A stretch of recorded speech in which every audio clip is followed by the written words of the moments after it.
mas eu vou falar sobre as genealogias de Jesus. Eu pensando a respeito disso, porque como a gente começou a tratar dos evangelhos, as genealogias elas fazem parte de dois evangelhos, o evangelho de Lucas e o evangelho de Mateus. E assim, o ruim de você fazer parte de uma igreja que o pastor é teólogo e apologeta, que ele é um pouco chato com essas coisas, e ele acha que algumas coisas são necessárias. Aí assim, nem sempre às vezes aquilo que eu acho necessário, a igreja acha necessário. Às vezes eu acho que é necessário, a igreja fala assim, mas que coisa chata estudar isso, ler sobre isso. Por que o Pipe não fala isso sobre lá, sei lá, bênçãos espirituais, coisas que têm mais a ver? Mas eu sempre penso comigo que se a Bíblia nos trouxe isso como revelação, ela quer nos ensinar alguma coisa a respeito disso. Então, um dia eu quero fazer uma série de pregações em cima de números. Nem que seja para a gente aprender a contar. Nem que seja para aprender matemática, talvez. Né? Mas a pessoa fazer uma série de pregações em números, muita gente, quando começa a ler a Bíblia, chega em números lá, já quer apostatar da fé, porque passar dali é muito difícil. Né? A pessoa que consegue passar de números, já ganhou a eternidade, porque ali é complicado mesmo. Mas talvez tenha coisas que eu vou falar aqui nessa noite que vocês, por vocês mesmos, nunca tenham percebido. Talvez vocês tenham passado os olhos por cima e nunca tenham nem percebido essas coisas que eu vou falar. E talvez eu vou trazer coisas em vocês que não havia e que passará a ter, então, a partir de hoje. Dúvidas, incertezas, algumas coisas que diz respeito a isso. Por quê? Porque as duas genealogias, elas são diferentes. Elas, até certo ponto, elas têm alguma coisa em comum, mas, de modo geral, elas são diferentes. E isso está sendo um problema para a igreja desde o início. A igreja sempre teve um problema com relação a essas duas genealogias. Tem uma explicação para isso, da diferença. Muita gente não aceita. É um prato cheio na mão dos céticos, mas a gente, por meio da fé, aceita isso como uma resposta válida, porque nós acreditamos que as Escrituras são inspiradas por Deus e, portanto, a Bíblia não pode se autocontradizer. Ok? Então, as duas genealogias, a primeira pessoa, o primeiro teólogo que argumentou isso foi um tal de Ânio de Viterbo. Lá em 1490, esse cara ele falou o seguinte, que a genealogia que nós encontramos lá em Mateus é a genealogia de José. E a genealogia que nós temos em Lucas é a genealogia de Maria. Há uma diferença muito grande, e a razão de cada uma que é interessante, o que cada um aponta. E vocês vão ver que como a teologia ela se fecha de uma maneira assim tão perfeita e maravilhosa quando a gente começa a estudar e ver a razão mesmo que há por trás delas. Por exemplo, o Evangelho de Mateus, ele começa a partir de Abraão, vai até os reis, dos reis ele vai até o período da dispersão, e depois do período da dispersão até Jesus. E ele retrata mais o Evangelho de Mateus. O que o Evangelho de Mateus apresenta Jesus como? Estão lembrando do que eu falei domingo passado? Como o Messias e o Rei. Jesus é apresentado como Rei. Lembram disso? O Evangelho de Mateus tem uma função: apresentar Jesus como Rei. Por isso a ênfase em Mateus é a genealogia do rei. Davi, Salomão, e vai indo até José. José era um descendente de Davi, ele era parte da descendência real, legítima de Davi. Só que havia um problema na genealogia de José. Que José era descendente de um cara chamado Jeconias. E esse tal de Jeconias, Jeremias profetizou para ele, dizendo que a descendência dele nunca mais ocuparia o trono de Davi. O descendente real, por direito de Davi, que era José, não podia ocupar o trono. Mas ele era descendente de Davi. Porém, José não era pai biológico de Jesus. Só que tinha um problema. Deus tinha dado uma promessa que um herdeiro de Davi ocuparia novamente o trono. Mas José era descendente de Jeconias. E, portanto, José não podia ter um filho, e seu filho não podia ser rei por causa disso. Porém, pensem comigo, o que o Evangelho de Lucas apresenta? Jesus como? Lembram? Como? Homem. Como humano. Está mostrando o tempo todo. Depois vocês escutam a pregação do domingo passado para vocês lembrarem. O Evangelho de Lucas, ele tem o propósito de apresentar a humanidade de Jesus. Quem Jesus era como humano, como homem. Então apresenta as fraquezas de Jesus, as injúrias de Jesus, as decepções de Jesus.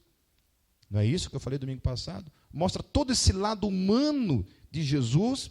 E olha o que interessante na genealogia de Lucas.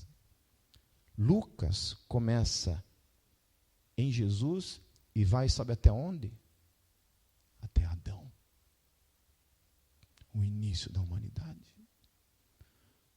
Mostrando toda a linhagem, toda a genealogia, desde Adão até Eli, que era pai de Maria. Mostrando toda a genealogia, desde Adão, a humanidade chegando nele. E sabe o que acontece? Lembra que eu falei para vocês que tinha uma promessa de que um rei, descendente de Davi, um descendente de Davi, voltaria a reinar em Israel? A Bíblia fala que Maria também é descendente de Davi, só que não pela linhagem de Salomão, porque Jeconias descende de Salomão, e por ser descendente de Salomão, Jeconias recebe uma maldição lá, por outras coisas que ele fez lá, e a geração dele não recebe mais o reinado. Só que Davi teve outro filho, além de Salomão e outros, ele teve um filho chamado Natã. Natã também era filho do rei, e também era um legítimo herdeiro do trono. E vai Natã, e vai até Maria. Jesus nasceu de Maria. A promessa de Deus a Davi, de que um herdeiro dele reinaria novamente em Israel, se cumpre por meio de Maria, porque Jesus era um filho biológico de Maria e não de José. E a promessa se cumpre em Jesus, que era filho de Maria e esta descendente de Natã. Amém? Olha como se fecha a coisa. Um descendente real, desde Adão. E o que é mais tremendo, por que Jesus tinha que ser filho de uma mulher e ele não podia trazer sobre ele a descendência do pai de José? Porque ele precisava nascer sem a semente do pecado. Ele precisava ser humano, por isso ele era descendente da genealogia desde Adão. Ele precisava ser humano, mas ele não podia trazer a semente do pecado. Alguns teólogos exploram isso, dizendo que é por meio do homem que o pecado é passado de geração para geração. Então, todos nós nascemos pecadores por causa dos nossos pais. O pecado é transmitido de geração a geração por meio do homem. Por que o homem? Porque lá no Éden, quando Deus dá o governo da terra, Deus coloca na mão de Adão. Você é o cabeça da humanidade. Quando Adão, que era o homem, peca, toda a humanidade peca junto com ele. Toda a humanidade peca por causa de Adão. E por causa de Adão, agora, o homem, que era o cabeça, o pecado é transmitido para todos os seres humanos. por meio da herança paterna. Como Jesus não era filho de um homem, era filho de Deus gerado numa mulher, Jesus não nasce com o pecado nele. Jesus não tinha as inclinações pecaminosas que eu e você temos.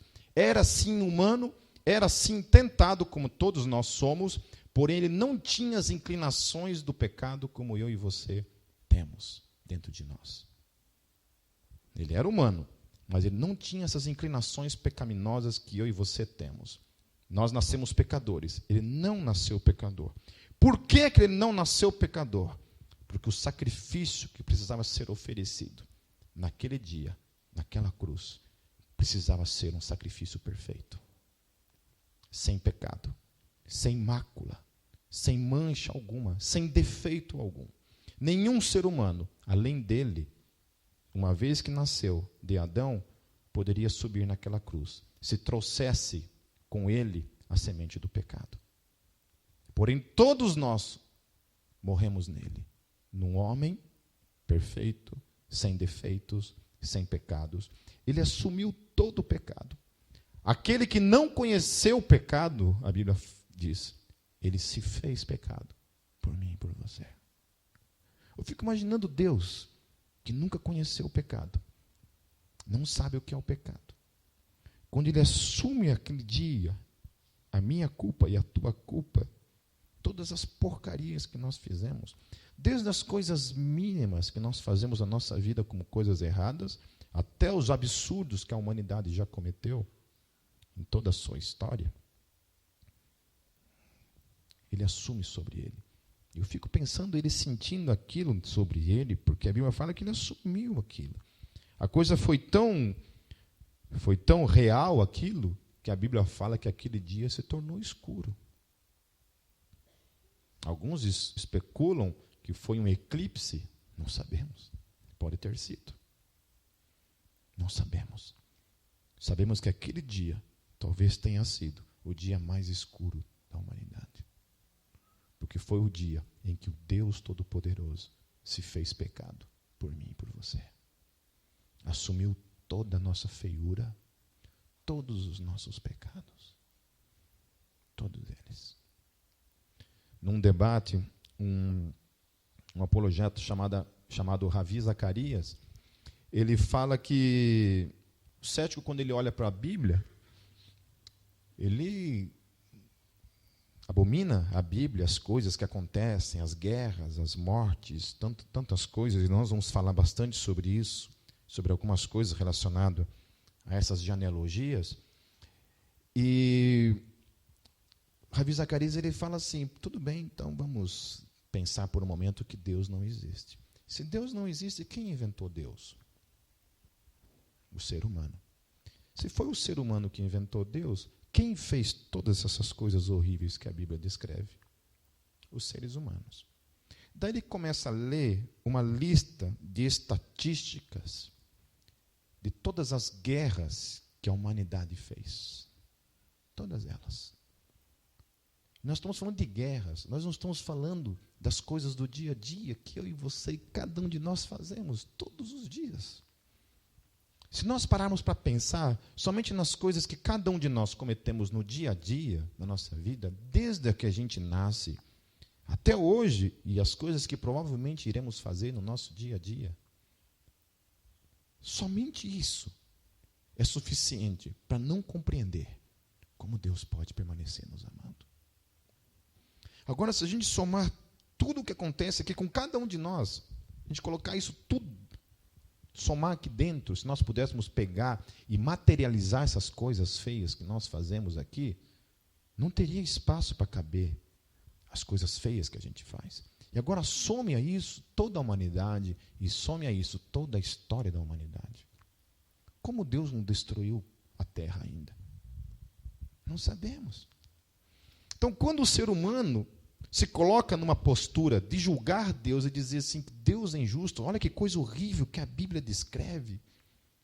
Eu acho que a Bíblia não descreve coisas horríveis, eu acho que a Bíblia descreve a humanidade. E a gente vai falar um pouco sobre isso.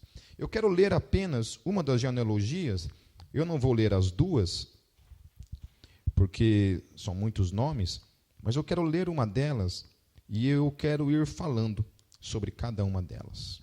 Sobre cada uma não, mas alguns personagens aqui eu quero falar a respeito. Mas eu quero orar antes. Vamos orar mais uma vez? Senhor Deus, eu quero entregar a Tua palavra mais uma vez em Tuas mãos, Senhor.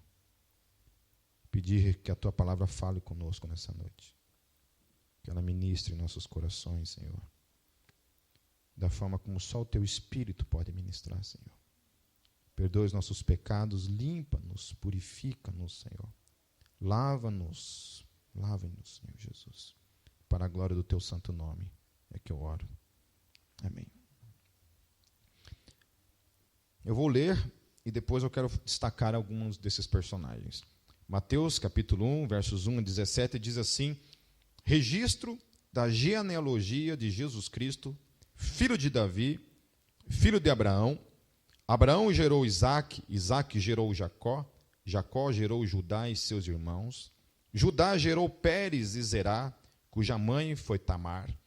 Pérez gerou Esrom, Esrom gerou Arão, Arão gerou Aminadab, Aminadab gerou Naasson, Naasson gerou Salmão, Salmão gerou Boaz, cuja mãe foi Raabe. Boaz gerou Obed, cuja mãe foi Ruth. Obed gerou Jessé, e Jessé gerou o rei Davi. Davi gerou Salomão, cuja mãe tinha sido mulher de Urias. Salomão gerou Roboão, Roboão gerou Abias, Abias gerou Asa, Asa gerou Josafá, Josafá gerou Jorão, Jorão gerou Uzias, Uzias gerou a Jotão, Jotão gerou Acás, Acás gerou Ezequias, Ezequias gerou Manassés, Manassés gerou Amon, Amon gerou Josias, e Josias gerou Jeconias e seus irmãos, no tempo do exílio na Babilônia. Depois do exílio na Babilônia, Jeconias gerou Salatiel, Salatiel gerou Zorobabel, Zorobabel gerou Abiúde, Abiúde gerou Eliaquim, Eliaquim gerou Azor, Azor gerou Sadoc, Sadoc gerou Aquim, Aquim gerou Eliúde, Eliúde gerou Eleazar, Eleazar gerou Matã, Matã gerou Jacó, e Jacó gerou José, marido de Maria, da qual nasceu Jesus, que é chamado Cristo. Assim, ao todo houve 14 gerações de Abrão a Davi, 14 de Davi até o exílio na Babilônia, e 14 do exílio até o Cristo.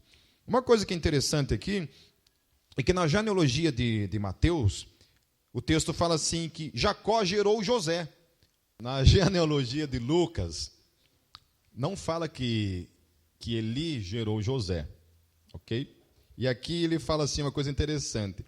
Ele fala, e Jacó gerou José, marido de Maria, da qual nasceu Jesus. Então o texto dá uma ênfase muito grande, assim, de que José sim é gerado, mas Jesus nasce de Maria e não de José.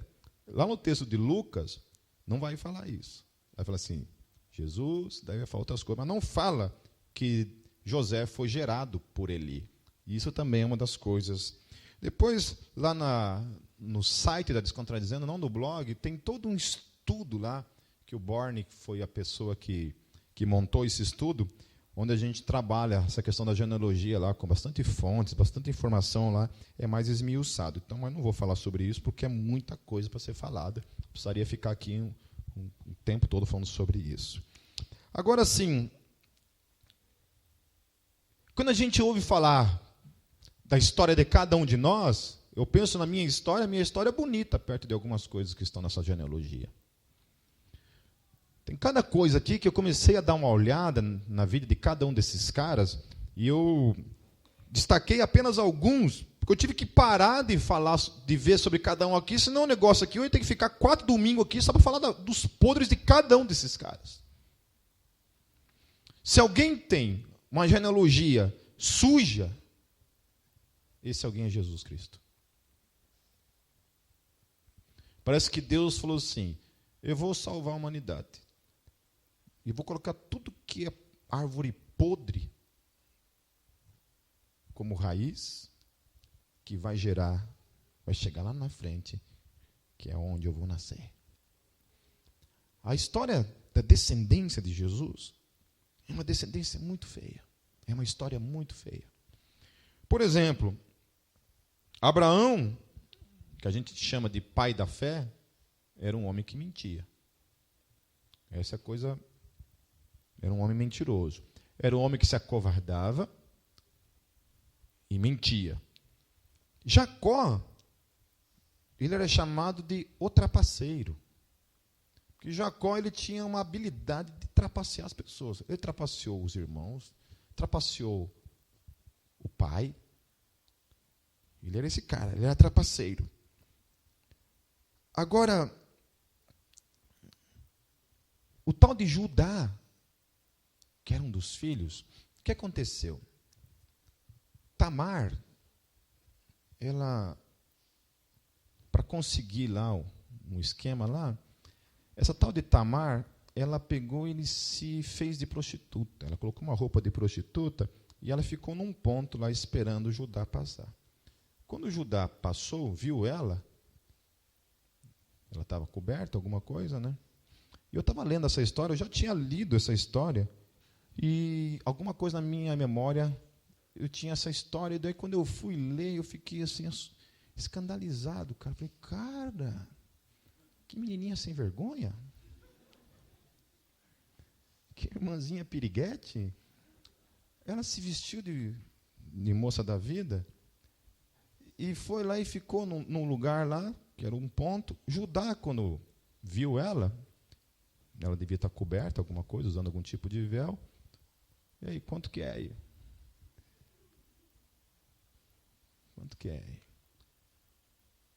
E a Bíblia fala que ele pegou, a tomou e a engravidou.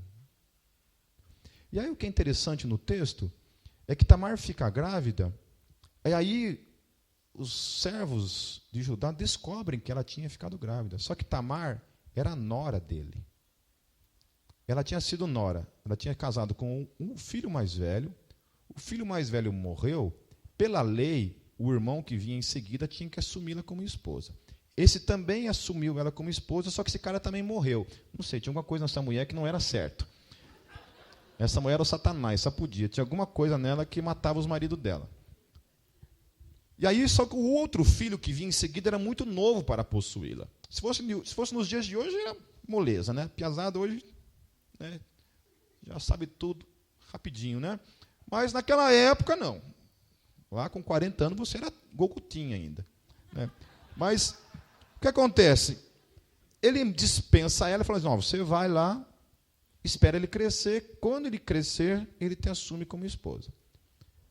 E ela percebeu que o menino cresceu e o sogro dela não fez nada. Daí ela falou assim, eu vou dar um jeito nessa bagaça aí. Aí o sogro a possui e engravida ela. Só que ele não sabia que era ela. E aí contam para o sogro, então, que ela estava grávida. O que o sogro faz? Traga ela aqui, que nós vamos matar ela queimada. Aí o servo vai lá buscar ela, para trazer ela, para queimá-la, porque naquele tempo, pela lei, uma mulher pega num ato de prostituição, de adultério, era morta. E ele não era nem apedrejamento, ia ser queimada, o texto diz. O que acontece? Ele, quando chega lá, o servo chega lá para buscar Tamar, Tamar fala assim, olha, o homem que me engravidou, quando Judá teve uma noite com ela lá, como penhor, ele deixou um objeto com ele, com ela. Daí ela falou assim, o homem que me possuiu é dono desse objeto aqui. E eles levaram de volta.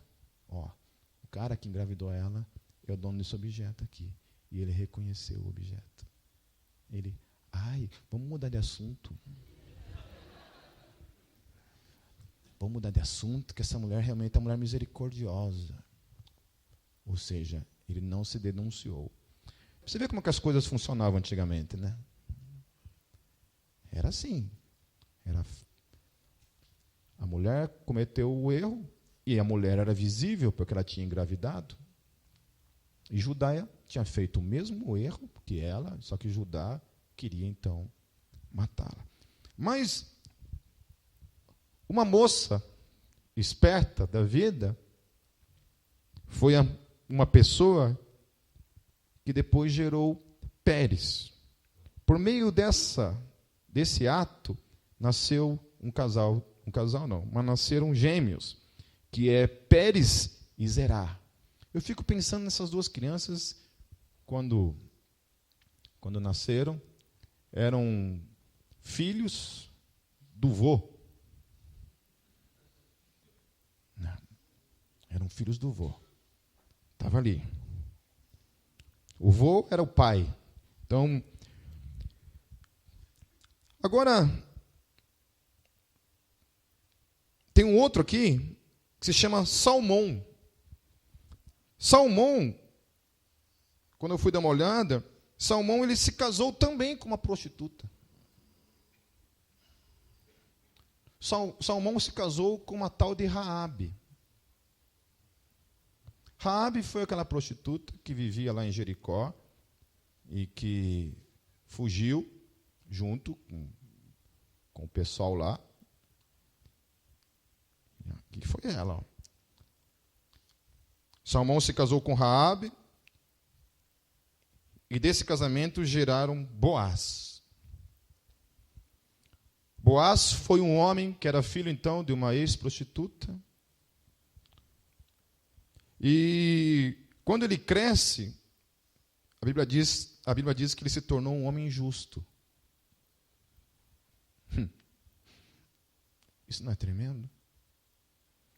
Que a história de quem teu pai e tua mãe foi não define quem você é? E que tem muita gente que fica se escondendo atrás disso a vida inteira. O tal de Boaz, ele foi uma pessoa, foi ele quem assumiu Ruth e Noemi. E ele tomou Ruth como esposa e geraram Obed. Obed foi o avô de Davi e pai de Jessé. Deus olhou para aquela mulher que estava lá, perdida, lá na prostituição, numa cidade. Deus tira aquela mulher de lá, por meio da sua graça, e fala assim: de você vai nascer um rei. Da sua geração vai nascer um rei. Que privilégio que essa mulher teve. Então, Deus, essa graça poderosa dele, a maneira como ele manifesta a sua graça, nunca está se importando com a opinião externa de qualquer um de nós. Quem de nós diria isso? Olharia para uma mulher aqui na esquina e diria assim: essa vai gerar alguém que vai transformar o mundo. A gente não, a gente olha para as pessoas, a gente julga, a gente coloca pessoas assim, a gente tem essa capacidade hipócrita e estúpida de definir pessoas. Deus não. Deus acredita que de lugares impossíveis pode haver mudanças. Pode haver mudanças. Deus olhou para Raabe, fazendo parte de uma cidade pagã, culturalmente falando, uma cidade que provavelmente devia viver também de prostituição. Deus arranca Raabe lá de dentro e torna ela parte da genealogia de Jesus, ao ponto de que ela é citada aqui nas Escrituras. Aqui, ó. Mateus não tem problema nenhum de falar: Salmão gerou Boaz, cuja mãe foi Raabe. A gente não. A gente pega, provavelmente teria arriscado, colocado outra coisa, né? Mudado o nome dela, alguma coisa, para ninguém nem descobrir quem era.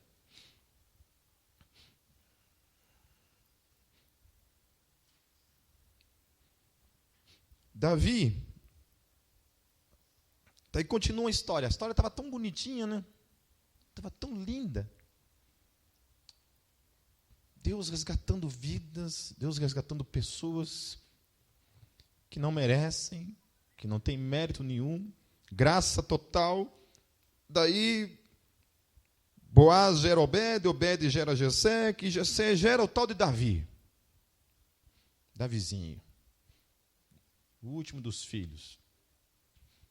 O cara vai lá, derruba gigante, o cara é fera. O cara é proclamado rei. Até um belo dia, ele dá uma brecha na vida dele. Está lá o exército em guerra, o rei em casa, o exército lá se lascando e ele em casa. Ele olha pela janela e ele vê uma mulher tomando banho. E o texto fala assim que ele pergunta, quem é aquela lá? Vão lá, eu quero saber quem é ela. E eles voltam e dizem, ela é a mulher de Uzias. E ele fala para ela vir aqui. E eles levam ela e ele a toma por mulher. E os caras são tão cagados que o cara engravida ela também. A maldição voltou novamente. E aí tem um pepino para resolver, porque o marido não está em casa. O Espírito Santo ia gerar lá na frente, em Maria. Não era o tempo do Messias ainda. E aí, como é que conversa que ia ter? E ele então manda chamar urgente o tal de Uzias. E o tal de Uzias, ele fala assim, vai lá, né? Ele fala, vai para casa, dá uma descansadinha aí. E Uzias, ele não se acha digno de ir para casa enquanto os outros irmãos dele estão em guerra. Enquanto isso, o rei estava pensando do lado dele. E a Bíblia fala que Uzias dorme na porta do palácio e não vai para casa. E o rei tenta de alguma forma para que ele fique mais um dia para tentar convencê-lo a ir para casa. Tirar um atraso, né? Alguma coisa. E a Bíblia fala que Uzias não vai. E ele fica indignado, então ele manda Uzias. Fala assim, olha, então tá, já que esse cara não vai, manda esse cara lá para frente do exército. Qual é o campo, qual é o momento ali, qual que é o lado da guerra que está pior, você coloca ele lá na frente. E o texto diz então que Uzias morre em batalha. Porque o rei não tinha coragem de encarar ele. Não tem gente que a gente preferia que morresse do que a gente encarasse? Seria tão fácil, né, a vida se fosse assim, né? Há pessoas que, se a gente pudesse não resolver os problemas e se a gente tivesse outras formas de resolver, ao invés de encará-las, é assim. E desse problema sexual de Davi, por meio desse ato de adultério, nasce um dos homens mais sábios da história. Um homem chamado Salomão. A Bíblia fala que ele foi um dos homens mais sábios da história. E realmente, quando você lê Provérbios, e você lê Eclesiastes, e você lê Cantares, que são livros que a gente acredita e propõe que sejam escritos por ele, por Salomão, você vê a sabedoria dele impressa ali, em cada um dos versículos que estão ali. O livro de Provérbios é um livro magnífico, quem nunca leu precisa ler. Agora, Salomão herdou uma coisa do pai, uma sexualidade também problemática. Então, assim, nessa genealogia, ela está apontando assim, que a história dos seus pais não define quem você é. Mas algumas vezes, a história do seu pai, se você não tomar um posicionamento, ela pode se repetir 10 vezes pior na sua vida. Pais que têm históricos com alcoolismo. Na história da Cátia, assim, todos os tios, pais, assim, tudo manguaça. Tudo cana brava. E ela logo cedo ela tinha essa inclinação. E a Kátia teve que lutar contra isso quando Cristo entrou na vida dela. Entrou. Muitas vezes a gente não... Eu tenho coisas em mim assim que depois de grande...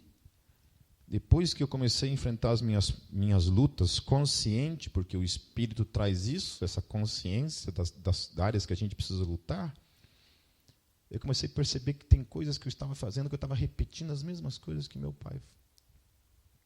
Tem uma música da Elis Regina, né? Que fala isso, né? Não lembro a letra agora, mas nós somos muito parecidos com os nossos pais.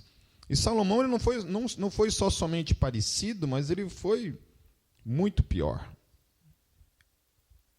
Mas a história diz que Salomão teve 1000 mulheres. O cara não era pervertido. Ele não era. O cara não tinha problema na sexualidade dele, nenhuma. Um cara que precisa de 1000 mulheres. Eu fico pensando no buraco que era o coração e a alma desse cara. É verdade, gente. Porque a gente pode olhar muito para a vida de Salomão com os olhos de juiz e dizer, nossa, que cara depravado, pervertido. Mas um cara que vivencia esse tipo de realidade na vida dele, quando esse cara terminava todos os atos com essas 1000 mulheres que a Bíblia diz que ele tinha, dentro dele, o vazio, o buraco, a falta de sentido, a insatisfação permanecia. Porque quem é resolvido, se resolve com uma. Quem não é resolvido, pode ter 1000, 10.000, 100.000. Esse é um tipo de buraco. A sexualidade, ele é um buraco sem fundo. Não existe nada na vida que preenche esse buraco na vida de uma pessoa enquanto ela não ser resolvida em Deus.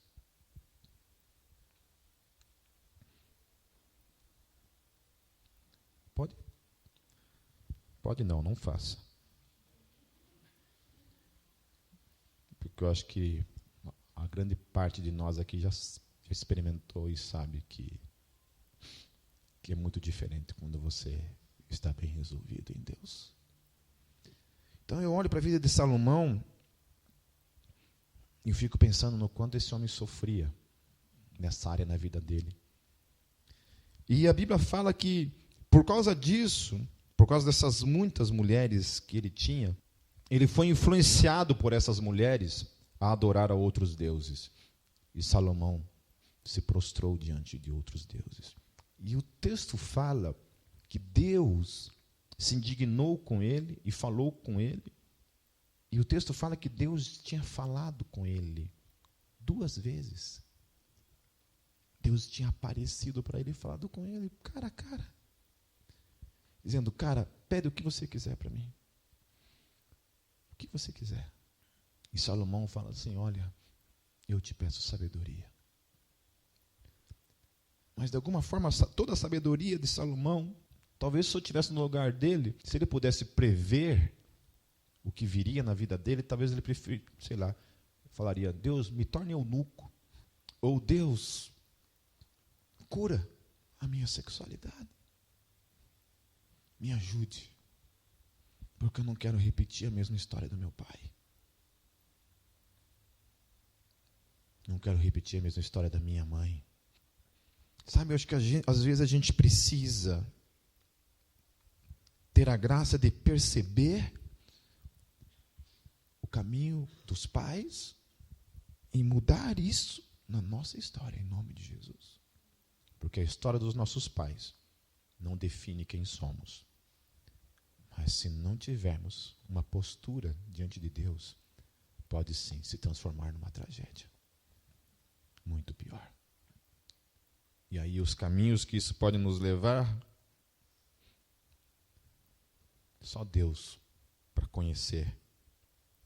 Depois de Salomão, quando a gente lê nas Escrituras, foi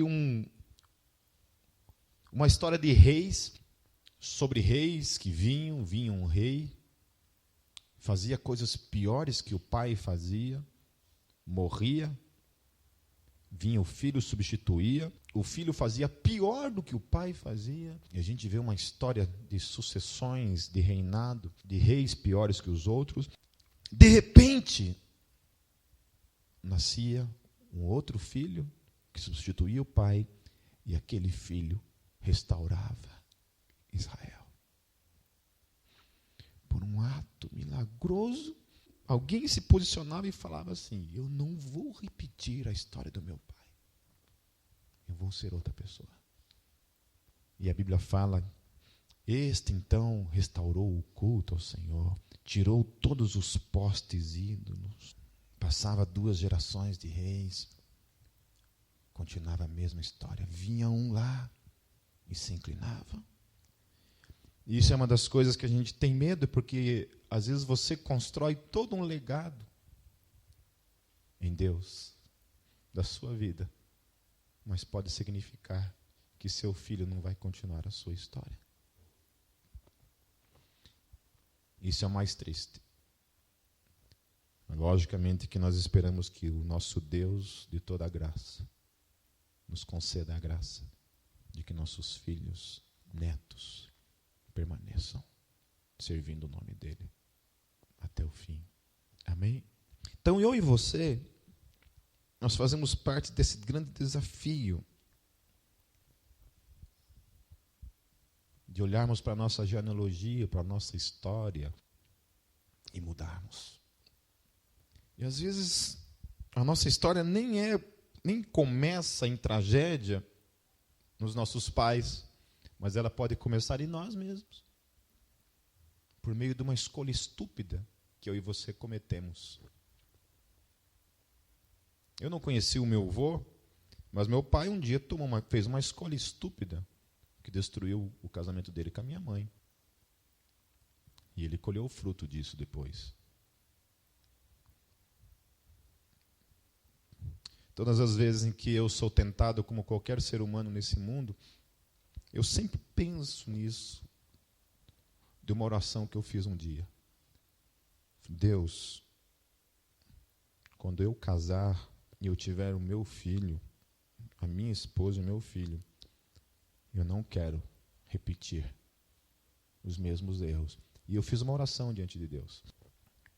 O dia que o Senhor ver que o meu coração se inclinou para tomar um ato que me leve a tornar isso em um ato consumado, que o Senhor me mate.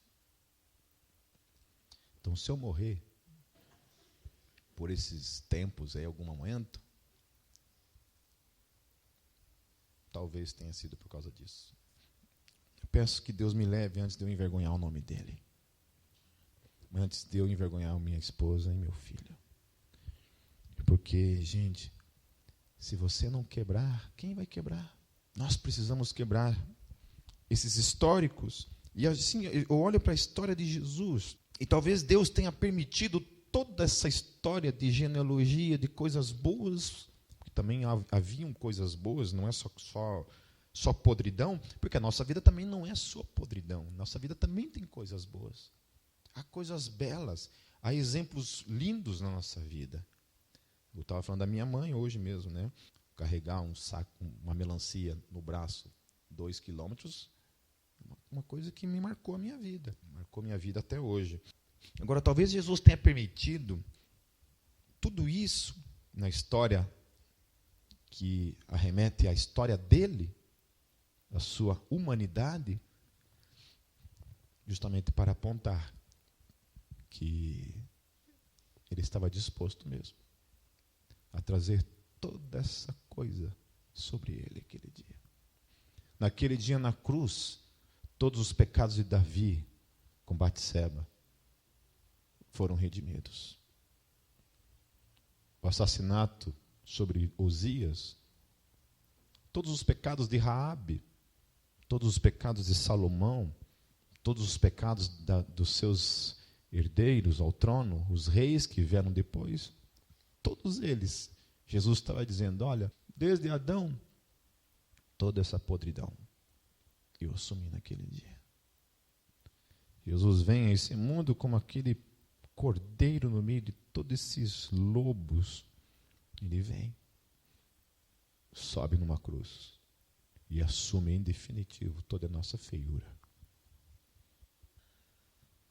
Feche seus olhos. Talvez você tenha percebido que há muita coisa, há mais coisa do que você gostaria que houvesse dos seus pais em você. Talvez há coisas que você tem lutado todos os dias, que são coisas que estão ali no subconsciente, ou na própria consciência mesmo, que estão ali, que é todo dia uma luta. Todo dia é uma batalha. Muitas vezes derrotas. Eu queria dizer para vocês e para mim mesmo,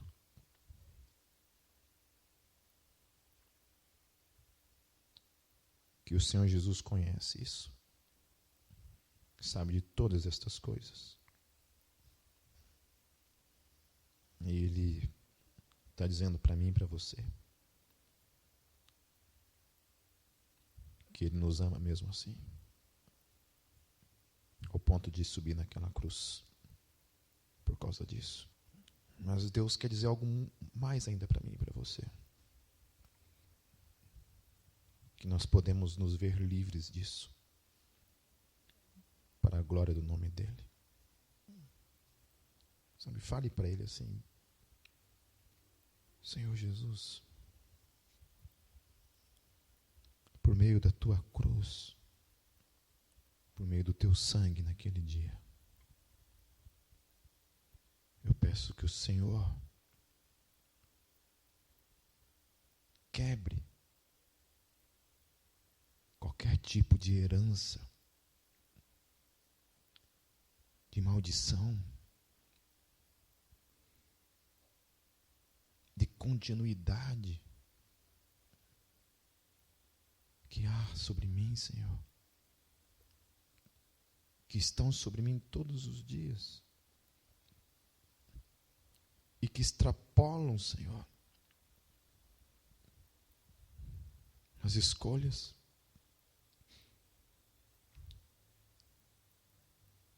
porque o bem que eu quero fazer, eu não faço. Mas o mal que eu não quero fazer, esse eu faço.